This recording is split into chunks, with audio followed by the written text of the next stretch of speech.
Welcome to this explainer. There is an absolutely crushing mindset out there that actively limits our potential.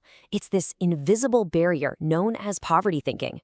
And if we aren't careful, this mental trap can literally dictate the course of our entire lives.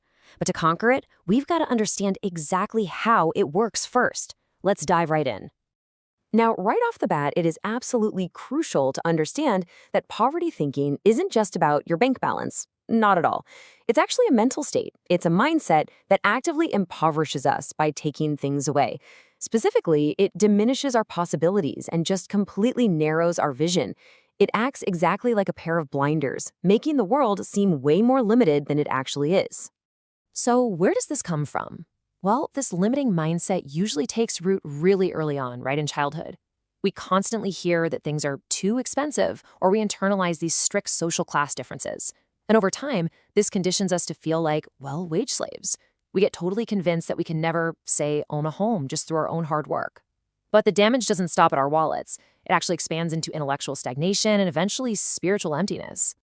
And this brings us to a really fascinating paradox. You can have immense material wealth. Think of an affluent student or someone who just inherited a massive estate, and they can still suffer from a severe poverty of spirit. Seriously. If you lack self-confidence, ambition, or just the imagination to envision a better future, you are still completely trapped by poverty thinking. Material success absolutely does not cure a limited mind. Ultimately, the author suggests this mindset metastasizes into spiritual poverty, which is incredibly devastating. We're living in this technology-driven, kind of soulless age, right? We can literally have intimate conversations with machines, making it dangerously easy to lose our spiritual comfort. The source material points out that movements like New Atheism offer a pretty bleak outlook, the idea that nothing happens after death. And that outlook provides zero psychological comfort, which just further feeds into this impoverished mindset. Okay, so what does this all mean for us? How do we actually escape this trap? Well, the psychiatrist and Holocaust survivor Viktor Frankl hit the nail on the head.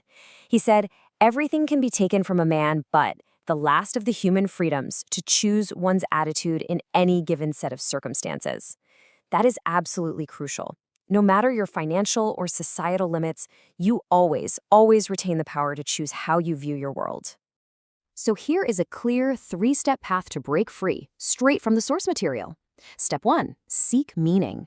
Even if you're totally uncertain, concepts like Pascal's wager, the idea that betting on belief is the most rational choice, offer a really solid path to explore faith. Step 2, take risks. Think of those bold explorers from the age of discovery who ventured right into the unknown without any guarantee of success. And step 3, embrace critical thinking to outright reject that wage slave mentality.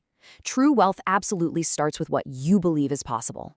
You know, Ben Franklin once noted that the best way to do good for the poor is not by making them comfortable in poverty, but by driving them out of it. So, as we wrap up this explainer, I leave you with this powerful command. Live your life in a state of wonder and imagination.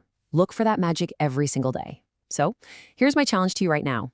How are you going to overcome your own poverty thinking and finally step into a life of unlimited possibilities?